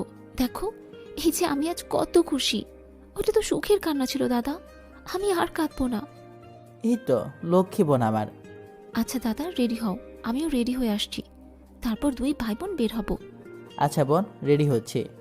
দাদা বের হও, দেখো তোমার বোনকে কেমন লাগছে। তোমার কিনে দেয়া বাঙালি কাপড় পরেছি আজ। বাহ, তোকে তো আজ অনেক সুন্দর লাগছে, একদম বাঙালি। সুন্দর তো লাগবেই, বোনটা যে হিরো ভাইয়ের। দাদা তোমাকে আজ নায়কের মতো লাগছে। তাই নাকি? নায়িকা কি পাবো তাহলে? পাবে না মানে সিরিয়াল লেগে যাবে। যে মেয়ে আমার ভাইকে পছন্দ না করবে তার চোখই নষ্ট। পছন্দ যদি করতো বোন, তাহলে কি আমার সাথে এমন দুর্ঘটনা ঘটতো? চুপ করো তো, তোমাকে না কতবার বলেছি ওসব আর মনে আনবে না। আল্লাহ যা করে ভালোর জন্যই করে। এমন দুর্ঘটনা না ঘটলে তুমি তো আর মনটা বুঝতে পারতে না। আর সব থেকে বড় কথা, আমি দাদাকে পেতাম না, তাই যা হবার হয়েছে তা ভুলে যাও। আচ্ছা বোন, আমি ভুলে গেলাম। এখন চল আমরা বের হই। ওকে দাদা, চলো। তারপর আমরা এয়ারপোর্টে এসে আমাদের ফ্লাইটের প্লেনে গিয়ে উঠি। অতঃপর 3 ঘন্টা যাত্রা শেষে প্রিয় জন্মভূমিতে প্লেন অবতরণ করলো। 1.5 বছর পর আজ দেশের মাটিতে পা রাখলাম। আজ আমার চেয়ে খুশি হবার মতো আর কেউ নাই। তারপর ট্যাক্সি নিয়ে সোজা বাড়ির উদ্দেশ্যে রওনা দিলাম। দাদা তোমাদের দেশ তো অনেক সুন্দর, চারিদিকে সবুজের সমারোহ, কি সুন্দর লাগছে। তোমাদের দেশ মানে কি? বল। আমাদের দেশ। ও সরি দাদা, আমাদের দেশ। রাগ করবে না, ভুলে বলে ফেলেছি। আচ্ছা, সব কিছুই কেমন যেন পরিবর্তন হয়ে গেছে। 1.5 বছরে অনেক উন্নত হয়ে গেছে আমাদের দেশের। আর কতক্ষণ লাগবে বাসায় যেতে? এই তো আর 10 মিনিট। অবশেষে আমি আমার বাসার সামনে। বাসাটা একদম নিস্তব্ধ হয়ে আছে আমার অভাবে। দরজাতে নক করব কি বোন? আমাকে দেখে কি চিনতে পারবে? না জানি আমাকে ভুলে গেছে। দরজা খুলে হয়তো চোখের ভুল ভেবে আবার লাগিয়ে দেবে, না হয় ভূত ভেবে চিৎকার করে উঠবে। আরে দাদা কিচ্ছু হবে না, আল্লাহ ভরসা, তুমি নক করেই দেখো। সব ভাবনা ঝেড়ে ফেলে নক করলাম। দরজা খুলতেই আমি অবাক। দরজা খুলে দেখতেই আমি অবাক। মনে হলো সামনে আলিফা দাঁড়িয়ে ছিল। তাহলে আবার কোথায় চলে গেল? আমি ভুল দেখছি হয়তো। দরজার সামনে দাঁড়িয়ে আছে আমার জননী। চেহারার একই হাল, চেনা যাচ্ছে না, পাগলদের মতো হয়ে গেছে। মা আমাকে দেখে বলল, কে? দেখতে তো মেহেদির মতো লাগছে। কে তুমি বাবা? যা বলেছিলাম তাই হলো। মা আমাকে চিনতে পারছেন না। অবশ্য না চিনতে পারাটাই স্বাভাবিক, কারণ সকলের কাছে আজ আমি মৃত। আমি মা, তোমার ছেলে মেহেদি। আমার ছেলে? আমার ছেলে তো চলে গেছে, ওপারে চলে গেছে আমাকে রেখে। স্বার্থপর ছেলে, মাকে সাথে নিয়ে যায়নি। মা কিছুতেই বিশ্বাস করছে না যে আমি মেহেদি। আমি কি করে মাকে বিশ্বাস করাবো যে আমি তার ছেলে মেহেদি? ও হ্যাঁ, মনে পড়েছে, মা আমাকে নিজের গলার হার পরিয়ে দিয়েছে ছোটবেলায়। সব কিছু হারারা নিয়ে গেলেও এটা নিতে পারেনি। আমি আস্তে করে শার্টের বোতাম থেকে হারটা বের করে মাকে দেখিয়ে বললাম, দেখো, এই হার তুমি আমাকে তোমার নিজের হাতে পরিয়ে দিয়েছ। এবার তো বিশ্বাস করো আমি তোমার ছেলে। হ্যাঁ তাই তো, তুই আমার ছেলে বাবা। জড়িয়ে ধরে কপালে চুমু দিল ছোটবেলার মতো করে। জানিস, তোর মৃত্যুর খবর শোনার পর আমি স্ট্রোক করেছিলাম। বেঁচে ফিরবো কখনো ভাবিনি। বোমা যখন বলেছিল যে সন্ত্রাসীরা তোকে মেরে সমুদ্রে বিশাল ঢেউয়ের সাথে ভাসিয়ে দিয়েছে, তখন আমি এই কথাটি শুনেই স্ট্রোক করেছিলাম। কখনো ভাবিনি যে তোর দেখা পাবো। আজ আমি অনেক খুশি বাবা, আজ যে মহা খুশির দিন। বাবা, তোর সাথে এই মেয়েটি কে? ও মা, ওর নাম নীরা। ওর আর ওর দাদুর ওসিলায় আমি আজ বেঁচে আছি। ওর দাদু আমাকে সমুদ্রের তীরে ভেসে আসতে দেখে তারপর আমাকে উদ্ধার করে ওরা দীর্ঘ 1 বছর চিকিৎসা ও আমার সেবা করে আমাকে বাঁচিয়ে তুলেছে। ওর মা বাবা ও ছোট থাকা অবস্থায় মারা গেছে। আর কিছুদিন আগে বৃদ্ধ দাদাও না ফেরা দেশে চলে যায়। তাই ওর আপন বলতে আমি ছাড়া কেউ নেই। এর জন্যই আমি ওকে আমার সাথে নিয়ে আসি। কে বলেছে ওর কেউ নেই? ও আমার ছেলের জন্য যা করেছে তার ঋণ শোধ করতে পারবো না, কিন্তু ওরে আমি আজ থেকে আমার নিজের মেয়ে মনে করব। এছাড়া আমার তো কোনো মেয়েই নাই। ভালোই হলো একটা মেয়ে পেলাম। আমি ওকে এই কথা বলেছি। কিন্তু ও যে কোনো কথা বলছে না। ও যে ইন্দোনেশিয়ান, তাই বাংলা বুঝতে পারছে না। আমি ওকে তোমার বাংলা ভাষার কথাগুলো ওর বাসায় বোঝাবো। আচ্ছা, তাহলে তুই ফ্রেশ হয়ে আয়, আর আমিও ওকে আমার সাথে নিয়ে যাই। আচ্ছা মা, ঠিক আছে। তারপর ফ্রেশ হয়ে খেয়ে নিলাম। আমি ঘুমাতে চলে গেলাম, আর আম্মু নীরাকে নিয়ে ঘুমাতে চলে গেল। দীর্ঘ 13 বছর পর নিজের বাসায় ঘুমাবো, কিন্তু কেন জানি বারবার মনে হচ্ছে আমার কাছাকাছি কেউ আছে যে আমাকে প্রতি মুহূর্তে ফলো করছে। থুর, এসব মনের ভুল। দিলাম এক লম্বা ঘুম। এক ঘুমেই রাত গড়িয়ে দিন হয়ে গেছে। নীরাটাকে ঘুম ভেঙে যায়। দাদা উঠো, ফ্রেশ হয়ে নাস্তা করতে আসবে। আচ্ছা যা বোন, আমি আসি। আচ্ছা আমি গেলাম, তুই তাড়াতাড়ি আসো। ফ্রেশ হয়ে নাস্তা করে নিলাম। তারপর মাকে বললাম, মা, সবাইকে আজ ডিনারে ইনভাইট করো, যেন আমাকে দেখে চমকে যায়। আচ্ছা ঠিক আছে, আজ তোর বন্ধুদের আত্মীয় স্বজনদের ইনভাইট করব। ওকে। তারপর আমি আমার রুমে গেলাম। ভাবলাম এখন বাইরে যাব না, রাতে সবাইকে চমকে দেব। কাল থেকে বের হব। এখন বরং ছাদে যাই, রুমে আর ভালো লাগছে না। তারপর সোজা ছাদে চলে গেলাম। ছাদের যে পাশে কাঠগোলাপের গাছ, ওই পাশে গিয়ে অতীতের সব কথাগুলো ভাবতে থাকলাম। আলিফার কথা অনেক বেশি মনে পড়ছে। না জানি কেমন আছে, ভালোই আছে হয়তো ডাক্তারের সাথে। কিন্তু কেন মনে হচ্ছে আমার সাথে কেউ আছে যে আমাকে ফলো করছে। মনে হচ্ছে আমার পেছনেই কেউ দাঁড়িয়ে আছে। পেছন ফিরে তাকাতেই কিছুই তো নেই। তাহলে এসব আমার মনের ভুল। কিন্তু চিলেকোঠার রুমের কর্নারে কিসে যেন শব্দ হচ্ছে। যা আছে কপালে, ওইখানে কি আছে আমাকে দেখতেই হবে। এগিয়ে গিয়ে দেখে আমি ভয় পেয়ে গেলাম। একটি সাদা ছেঁড়া শাড়ি পরে একটি মহিলা দাঁড়িয়ে আছে। উস্কো খুস্কো চুলগুলি উড়ছে, জীর্ণশীর্ণ দেহ। কি যেন বিড়বিড় করে বলতেছে। আমি কিছু না ভেবে মাকে ডাকলাম, মা, ও মা, ছাদে আসো তো। মা হাজির হয়ে বলল, কি হয়েছে? এই অসময়ে ছাদে কি করিস? আর আমাকে ডাকলি কেন? ছাদের ওই অচেনা পাগড়ির মতো দেখতে ওইখানে কে দাঁড়িয়ে আছে দেখো তো। আচ্ছা সরে দাঁড়া, আমাকে দেখতে দে। ও, ওকে চিনিস নাই?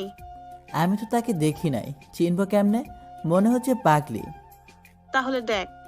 দেখি অবাক। ও আর কেউ না, আমার পরি, যাকে আমি অনেক ভালোবাসতাম। আর আমার ভালোবাসার দুর্বলতাকে পুঁজি করে আমাকে পৃথিবী থেকেই বিদায় করে দিতে চেয়েছিল মা। কিন্তু ওর এই অবস্থা হলো কি করে? তুই কিছুই জানিস না?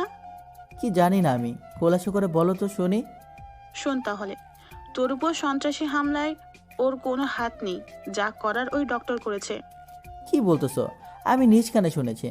ওকে দিয়ে ডাক্তার এসব বলতে বাধ্য করেছে। আর তোকে মারার কোনো ইচ্ছে ছিল না ওর। তাহলে আমার সাথে এসব ঘটলো কি করে? ও যখন তোর সাথে হানিমুনে যায়, তখন ও আস্তে আস্তে দুর্বল হতে থাকে। আর ওই ছেলের সাথে ঠিকমতো কথাও বলে না। ওই ছেলেকেই ইগনোর করতে থাকে। আর ছেলেটি এসব মেনে নিতে পারেনি, তাই ওই ছেলেও ইন্দোনেশিয়া চলে যায়। আর সন্ত্রাসদের টাকা দিয়ে কবজা করে তোর উপর আক্রমণ চালায়। এটা যখন আলিফা জানতে পারে, তখন তোকে বাঁচাতে চায়, কিন্তু ছেলেটা আলিফাকে ব্ল্যাকমেল করে। আলিফাকে বাধ্য করে ওসব বলতে।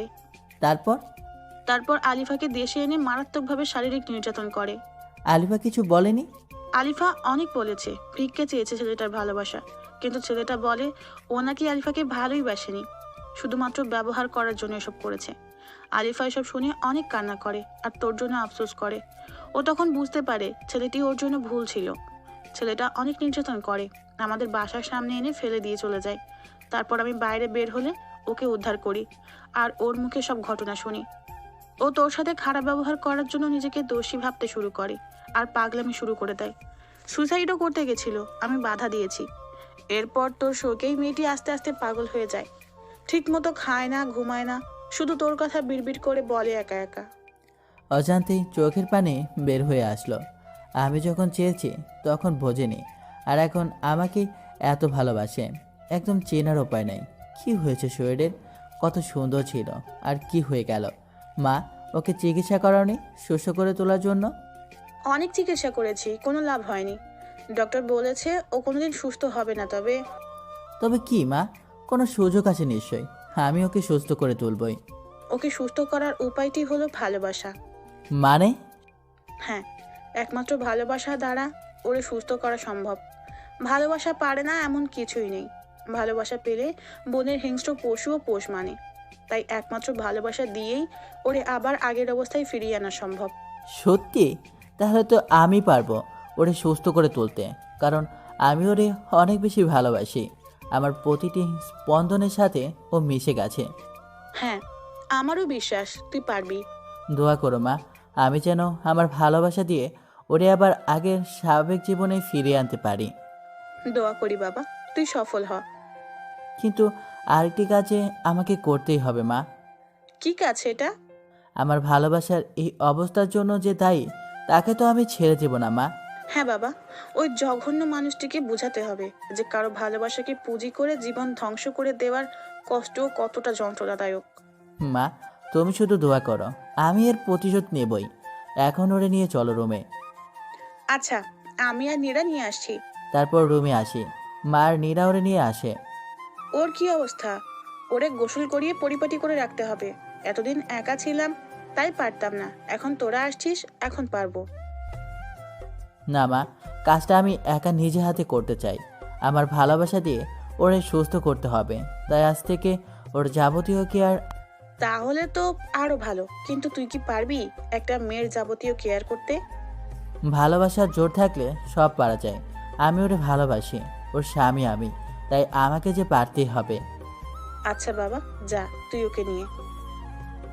ওরে সাথে নিয়ে আসলাম রুমে, আমার সামনে বসিয়ে রেখে দৃষ্টি না ফেলে। ভালোবাসার মানুষকে কাছ থেকে দেখাটা অনেক বেশি আনন্দের। পাখিটার কিছু মনে পড়ছে না, শুধু খিলখিল করে হাসে, ড্যাব ড্যাব করে তাকিয়ে আছে।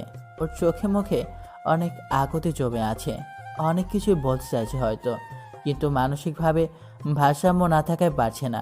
ঘুরে বললাম, এই পড়ি চলো তোমাকে। আমি গোসল করব না, আমি তো পড়ি, তাই গোসল করব না। তুই কর গোসল। আর যা সর, আমার কাছে আসবি না, আমাকে ধরবি না। ওরা না আমাকে অনেক অত্যাচার করছে, অনেক ব্যথা। আমি গোসল করব না, তুই গোসল কর, তুই পাগল। ওর কথা শুনে নিজের অশান্তেই দু চোখে কটবে অচরে জল ঝরতে লাগলো। এত সুন্দরী পরিষ্কার পরিপাটি থাকা আমার পরিরাজ এই নির্মম অবস্থার জন্য দায়ী ওই ডাক্তার। আমি ছাড়বো না, খোদার কসম। আমি ওকে বুঝিয়ে দেব মানুষের জীবন নিয়ে খেলা করা কতটা ভয়ঙ্কর হতে। এই তুই কি জানিস, আমার না জুনিয়র পিচ্চির স্বামী ছিল, ওরে আমি শেষ হতে দেখেছি। তোর স্বামী তোর সামনেই বসে আছে আর তুই আর চিনছিস না। যাই হোক, ওরে জোর করে গোসল করাতে নিয়ে গেলাম, যদিও যেতে চায়নি। সুন্দর কেশগুলিও কেমন যেন মৃতপ্রায় হয়ে গেছে যত্নের অভাবে। তারপর নিজ হাতে ওর ওই চুলে শ্যাম্পু করে দিলাম, চুলগুলো যেন আবার আগের হারানো সতেজতা ফিরে পেল।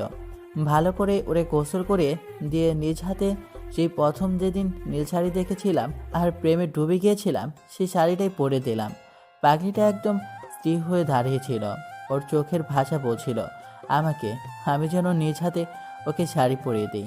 ভালোবাসার মানুষের কেয়ার করাও যে অনেক বড় পাওয়া। আমার খুব ইচ্ছে ছিল ওর চুলে আমি শ্যাম্পু করে দেব, ওরে শাড়ি পরিয়ে দিব, কপালে টিপ পরিয়ে দিব। প্রতিটি ইচ্ছে এখন পূর্ণতা লাভ করেছে, কিন্তু এই পূর্ণতা উপভোগ করতে পারছে না। হাত ভরে মেহেদি এঁকে দিলাম। আজ আমি আমার ভালোবাসাতে ওকে রাঙিয়ে দিলাম। অপূর্ব অপরূপ সুন্দর লাগছে ওরে। ওর চুলের ঘ্রাণে আমি আজ মাতাল হয়ে যাচ্ছি। তারপর ওকে বিছানায় বসিয়ে দিয়ে আমি নিজেও ফ্রেশ হয়ে ওর শাড়ির সাথে ম্যাচিং করে নীল পাঞ্জাবি পরে আমার রুমে দিয়ে যাই। মাশাআল্লাহ, বৌমাকে আজ সেই প্রথম দিনের মতো লাগছে। কতদিন পর এইভাবে দেখছি। তুই পারবি বাবা, তোর ভালোবাসা দিয়েই সবকিছু জয় করতে পারবি। চল এখন লাঞ্চ করবি। নিজ হাতে তুলে ওরে খাইয়ে দিলাম। ও কেন যেন কোনো রকম বাধা দিচ্ছে না, ও হয়তো এই ভালোবাসায় পেতে চেয়েছে। ওরে খাইয়ে আমিও খেয়ে আবার দুজন রুমে চলে আসি। এই এই তুই কি আমাকে বিয়ে করবি? তোরে আমার পছন্দ হয়েছে, তুই খুব ভালো। বিয়ে তো অনেক আগেই করেছি, তবে হ্যাঁ, ও সুস্থ হলে আবার বিয়ে করে নেব। তারপর ওরে বললাম, হ্যাঁ আমি তো তোমাকে বিয়ে করবই। তুই আমার জামাই হবি? আমার শরম করতেছে, তুই সর। পাখিটা লজ্জা পেয়েছে, লজ্জা পেয়ে একদম লাল টুকটুকে হয়ে গেছে। লজ্জা পেলে যে ওরে আরও বেশি কিউট লাগে আজ বুঝতে পারলাম। দেখতে দেখতে বিকাল গড়িয়ে এলো। বিকালবেলায় ছাদে যেতে ওর ভালো লাগে, তাই আমি ওরে নিয়ে ছাদে যাই। এখানে কেন আসলি আমাকে নিয়ে? এখানে আমার এই বেলায় আসতে না ভালো লাগে, কিন্তু আমার সাথে না কেউ আসতোই না। তুই আসলি আমাকে নিয়ে, আমার সাথে কি প্রেম করবি তুই? আজ থেকে প্রতিদিন এই সময় তোমাকে আমি ছাদে নিয়ে আসবো, আর তোমার সাথে আমি প্রেম করবো সুন্দরী। আচ্ছা তাহলে তুই এখন এখান থেকে লাফ দে।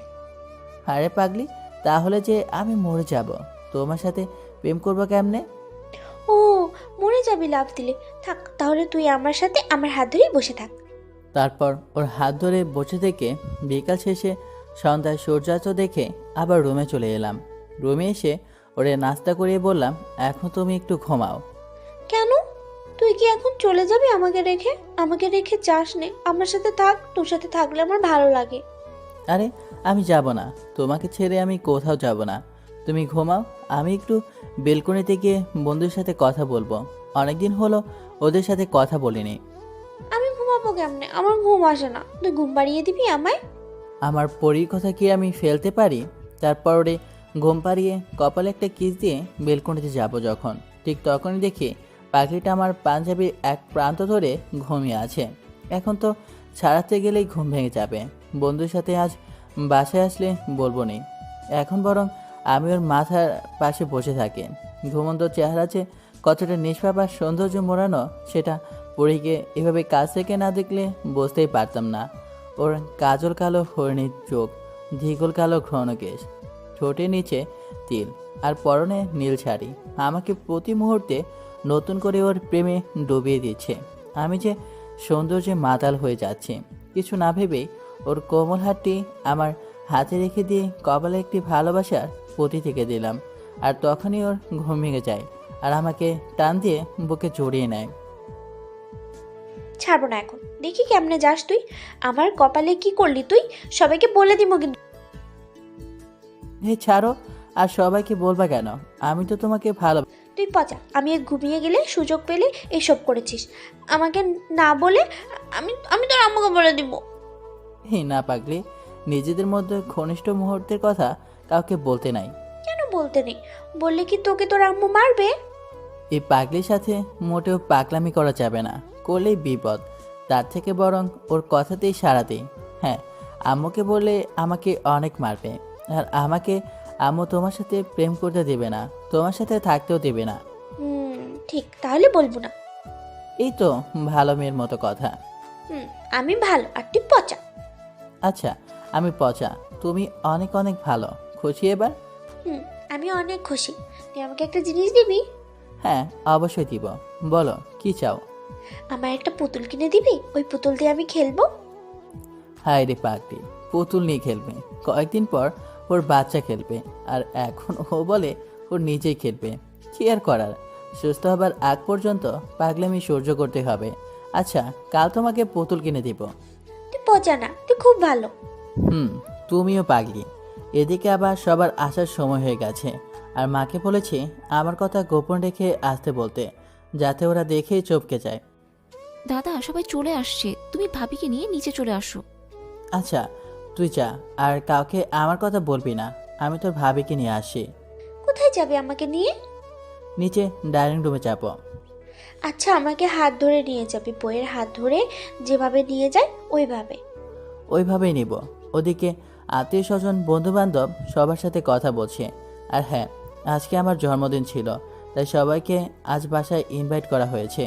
তোমরা সবাই কেমন আছো? হ্যাঁ, ভালো আছি। আপনি কেমন আছেন? হ্যাঁ, আমিও ভালো। সবাই তো জানো আজ মেহেদির জন্মদিন। হ্যাঁ জানি। আজ যদিও আমাদের মাঝে থাকতো তাহলে অনেক ভালো লাগতো, সবাই মিলে একসাথে কত আনন্দ করতাম। তা ঠিক। আর হ্যাঁ, তোমরা সবাই চোখ বন্ধ করো কিছুক্ষণের জন্য, একটা সারপ্রাইজ আছে। আচ্ছা, বন্ধ করলাম আমরা চোখ। আলিফাকে নিয়ে ওদের সামনে চুপচাপ বসলাম। এইবার সবাই চোখ খুলতে পারো। সবাই চোখ খুলে অবাক, হতভম্ব হয়ে গেছে, তাকিয়ে আছে অদ্ভুত দৃষ্টিতে। মেহেদি, তুই কিভাবে এখানে বেঁচে আছিস তুই? আর আমরা সবাই ভেবেছি আমাদের রেখে চলে গেছিস। না রে বন্ধু, তোদের সবাইকে রেখে কি করে চাপো? আল্লাহ নিজে হয়তো এটা চায়নি, তাই বাঁচিয়ে রেখেছে। তোরে অনেক মিস করতেছি রে বন্ধু। এখন আর মিস করতে হবে না, আমি এসে গেছি। সবাই আবেগপ্রবণ হয়ে গেছে। সবার সাথে অনেকদিন বুকে বুক মিলিয়ে কোলাকুলি করে বার্থডে উদযাপন করলাম। সবাই বলো সারপ্রাইজটা কেমন ছিল? আন্টি, পৃথিবীতে এর থেকে বড় সারপ্রাইজ আর হতে পারে না। হারানো বন্ধুকে ফিরে পাওয়া যে অনেক আনন্দের, আর তাও আবার এমন একটা স্পেশাল দিনে। এখন তোমরা নিজেরা কথা বলো, আমি একটু আসছি। আচ্ছা আন্টি। কি রে, তোরা সবাই কেমন আছিস তাহলে? এতদিন তো বেটা কেউ ভালো ছিলাম না, তবে এখন অনেক ভালো আছি বন্ধু, তোকে ফিরে পেয়ে। তো তোরা কি বিয়ে টিয়ে করে ফেলেছিস? না দোস্ত, বিয়ে করিনি, তবে এখন তুই আছিস তাই বিয়ে করা যাবে। কারে, মারিয়াকে নাকি আবার অন্য কেউ? মারিয়াকেই। জানিস না তো, তন্ময়ের পুস্তিতার সাথে সব ঠিক হয়ে গেছে। আমার কপালটাই খারাপ, রাত্রিকে পাইলাম না। আরে রাত্রি নাই তো কি হয়েছে, দিন তো আছে। ভাবি তো দেখি সুস্থ হয়ে গেছি। হ্যাঁ, প্রায় সুস্থ হয়ে গেছে, ভালোবাসা দিয়ে সুস্থ করে তুলেছি। ওই ভালোবাসাটাই আমার হলো না, মিম আমাকে বুঝলো নয়। চিল কাকা, মিম বুঝবে, টেনশন নাই। আরিফা সুস্থ হলে ওরে দিয়েই সবার ফিটিং করাবো। ওনারা কারা? কখন থেকে তুই কথা বলছিস আমার সাথে কথা না বলে? ওরা সবাই আমার বন্ধু। ও আচ্ছা। মা, আসো, সবাইকে খাবার দিয়ে যাও। মা এসে সবাইকে খাবার দিয়ে দিল। খাওয়া দাওয়া শেষে ডাক্তারের ব্যাপারে ওদেরকে বললাম। তুই কোনো চিন্তা করিস না, তবে একটা বজ্জাতকে উচিত শিক্ষা দিব। তার আগে বল, এই মেয়েটিকে আগে তো কখনো দেখিনি। তারপর সবাইকে পুরো ঘটনা খুলে বললাম আর নীরার পরিচয় দিলাম। ও আচ্ছা, বুঝতে পারলাম। তাহলে নীরাকে দিয়ে কাজ হবে, ডাক্তারকে উচিত শিক্ষা দেওয়া যাবে। না, ও পারবে না, এ দেশের ব্যাপারে ওর অভিজ্ঞতা নেই। নীরাকে বুঝিয়ে বললাম, ও বলল পারবে। তাহলে তো ভালোই, এখন সব ব্যবস্থা করি। আচ্ছা, তারপর সবাইকে বিদায় জানিয়ে আলিফাকে নিয়ে রুমে আসলাম। এখন কি করবি, ঘুমাবি নাকি? না, এখন তোমাকে ছাদে নিয়ে গান শোনাবো। সত্যি? তাহলে এখনই চল। ওকে। তারপর ওকে নিয়ে ছাদে আসি। ওর শিউলি ফুল খুব পছন্দ, তাই আজকে আমি ওকে শিউলি ফুলের মালা গেঁথে দিলাম আর বেলি ফুলের মালা কোপায় বেঁধে দিলাম। ও অনেক খুশি হয়েছে আজ। ওর এই হাসি মুখ দেখার জন্য আমি রোজ শিউলি ফুলের মালা আর বেলি ফুলের মালা নিজ হাতে গেঁথে ওর খোপায় বেঁধে দিব আর বেলকনিটা কাঠগোলাপে ভরিয়ে দিব। কাঠগোলাপের সাদার মায়ের মাঝে আমার ভালোবাসা খুঁজে নেবে। তারপর ওকে নিয়ে এসে আমার বুকে ওর মাথা রেখে ঘুম পাড়িয়ে দিলাম। ওর ঘুমন্ত মিষ্টি মুখটা দেখে কপালে একটু চুমো দিয়ে আমিও ঘুমিয়ে গেলাম। পরদিন সকালে নীরাটাকে ঘুম ভাঙে। দাদা আর কত ঘুমাবে, এবার উঠে ফ্রেশ হয়ে ভাবিকে নিয়ে নিচে আসো। পরীকে ডেকে তুলে দুজনে ফ্রেশ হয়ে নাস্তা করতে গেলাম। এদিকে নীরা এখন বাংলা শিখে গেছে, মোটামুটি সব কিছু বুঝতে পারে। নীরাজ, তাহলে তোর কি কাজ জানিস? হ্যাঁ দাদা, খুব ভালো করে জানি। আর কাজটা যেন সঠিকভাবে সঠিক উপায় করতে পারি তার জন্য পরিকল্পনাও করে ফেলেছি। বাহ, খুব ভালো কাজ। তাহলে আজ সকালেই শুরু করে দে। আচ্ছা দাদা। নাস্তা শেষ করে আলিফা ও নীরাকে সাথে নিয়ে ঘুরতে বের হলাম। অনেকদিন পর বাসা থেকে বের হলাম, সেটাও আবার কিনা দীর্ঘদিন পর দেশে এসে। নীরাকে সব বুঝিয়ে দিয়ে ডাক্তারের ক্লিনিকে পাঠিয়ে দিয়ে আমরা দুজন ওখান থেকে চলে এলাম। আর সেদিকে, ভিতরে আসতে পারি? হ্যাঁ আসুন। ধন্যবাদ। বসেন। আর আপনার কি সমস্যা বলেন। আমার তো সমস্যার শেষ নেই, অনেক রকম সমস্যা। সমস্যা নেই, বলেন সব। আমার রাতে ঘুম হয় না, বুকের বাঁ পাশটা চিনচিন করে ব্যথা করে। রোজ রাতে স্বপ্নে দেখি আমি এক ডাক্তারের সাথে ঘুরতে বের হয়েছি। এইগুলোই আমার সমস্যা। পেয়েছি, এই মেয়েকে ফোটানো খুব সহজ হবে। এই মেয়ে আমার পরবর্তী টার্গেট। একে দিয়ে নিজের একাকিত্ব দূর করে পরে চুড়ে ফেলে দেব। আচ্ছা, আপনি টেনশন করবেন না, এই ওষুধগুলো নিয়মিত খাবেন। আর এই নিন আমার নাম্বার, ওষুধ খেয়ে ফলাফল জানাতে ভুলবেন না। আচ্ছা ঠিক আছে, আমি এখন আসি। আর হ্যাঁ, আপনি অনেক স্মার্ট। ইস, কপাল খুলে গেল, এত মেঘনা যেতে বৃষ্টি। ও তা ধন্যবাদ, আপনি অনেক রূপবতী। ধন্যবাদ, আসি এবার, আবার দেখা হবে। আসুন। ইস, কাজ হয়েছে, আবার দেখা হবে। আর কত কি হবে। আলিফাকে নিয়ে সবুজ প্রকৃতিটা উপভোগ করে বাসায় ফিরলাম। দাদা কাজ তো হয়ে গেছে, ব্যাটা বজ্জাত নাম্বারও দিয়েছে। এবার শুধু ফোনটা দিব আর কাজটা হয়ে যাবে। দোয়া রইল বোন, তুই পারবি। তারপর লাঞ্চ করে দুপুরে লম্বা ঘুম শেষ করে বিকেলে ছাদে গেলাম পরীকে নিয়ে। আজ বিকালটা অনেক সুন্দর, দক্ষিণা মৃদু বাতাস, আকাশে রঙিন ঘড়ির মেলা, সত্যি অনেক ভালো লাগছে। আরে পাগলি, দেখছি সুস্থ হয়ে গেছে প্রায়। হ্যাঁ, অনেক সুন্দর। তারপর দুজন মিলে গল্প করে সন্ধ্যা শেষ করে রুমে ফিরে আসে। কিছুক্ষণ পর মা খেতে ডাকে। তারপর দুজন খেয়ে এসে বেলকনিতে বসে চায়ের কাপে চুমুক দিচ্ছি। আর ওইদিকে, এখন ফোন দি ব্যাটা বজ্জাতকে। ফোন ধর তাড়াতাড়ি, ফোন রিসিভ করে বলে। কে আপনি? এত তাড়াতাড়ি ভুলে গেলেন আমি কে? আহা, আপনি আপনার পরিচয় না দিলে কি করে বুঝবো আপনি কে? আর এখানে বলে যাওয়ার কথা আসছে কেন? আমি আপনার পেশেন্ট নীরা। ফোন দিতে বলে এখন নিজেই ভুলে গেছেন? আরে না, আমি তো আপনার ফোনের জন্য অপেক্ষা করছিলাম। সত্যি আমার ফোনের জন্য অপেক্ষা করছিলেন? হ্যাঁ সত্যি। কেন, আপনার ফোনের জন্য অপেক্ষা করতে পারি না নাকি আমি? না মানে আমার ফোনের জন্য তো কেউ অপেক্ষা করেনি, তাই বললাম। কেউ করেনি তো কি হয়েছে? আজ থেকে না হয় রোজ আমি অপেক্ষায় থাকবো। এভাবে বলবেন না, প্রেমে পড়ে যাব। সমস্যা নেই তো। আপনার স্ত্রী কষ্ট পাবে। দূর, কি যে বলেন! আজ পর্যন্ত প্রেম করতে পারলাম না, আর স্ত্রী তো অনেক দূরের কথা। তাহলে তো ভালো, ডাক্তারের প্রেমে পড়ে গেলেও সমস্যা নেই। সত্যি আমার অনেক ভালো লাগছে, একদিনেই এত প্রেম। ওহ, কেন? একদিনে প্রেম হতে পারে না? বিশ্বাস করতে না পারলে পাই। এই না, বিশ্বাস করি, ভালোবাসি আপনাকে। আমিও তোমাকে অনেক ভালোবাসি। আর হ্যাঁ, আজ থেকে আমায় আপনি না তুমি করে বলবে। তুমি বললে তোমাকে বউ বলেও ডাকতে পারি। আপাতত তুমিই ঠিক আছে। আচ্ছা বেবি, কি করো তুমি? তোমার সাথে কথা বলি বাবু। তুমি কি করো গো? আমিও তোমার সাথে কথা বলছি, আমার কাজই তো এটা। অনেকক্ষণ কথা শেষে। আচ্ছা বাবু, এখন ঘুমাও। আর 5 মিনিট থাকো প্লিজ। চুপ, আর 1 সেকেন্ডও না, এক্ষুনি ঘুমাও। Good night. Okay baby, good night. এদিকে বছরের ফোন। কিরে, হঠাৎ রাতের বেলা ফোন দিলি আমাকে? কি মনে করে? না মানে তোর সাথে কিছু কথা বলার ছিল। কি কথা বল। শোনার পর রাগ করতে পারবি না। আরে না, তুই আমার বন্ধু, তোর কথাতে আমি রাগ করব না।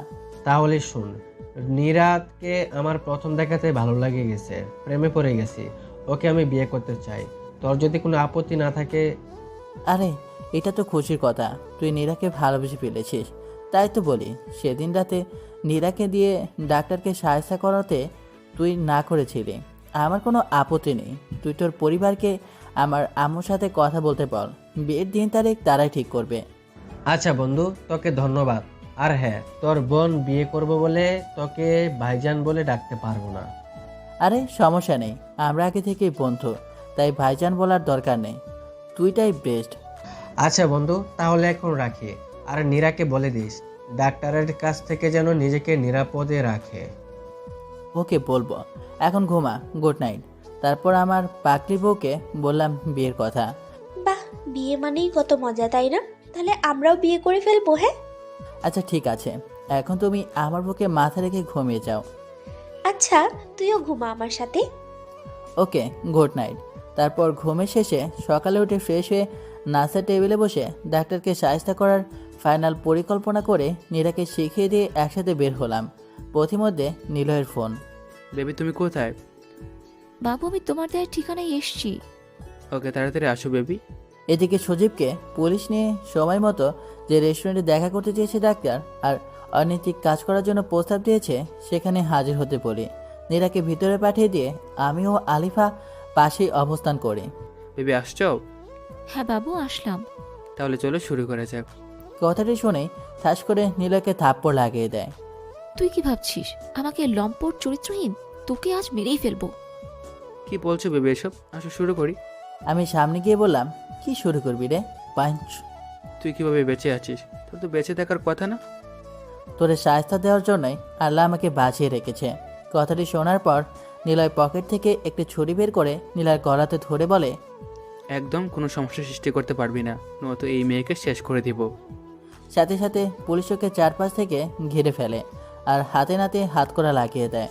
কারণ আমরা আগে থেকে পুলিশ আর রেস্টুরেন্টের লোকজন নিয়ে আড়ালে লুকিয়ে এসব লক্ষ্য করছিলাম।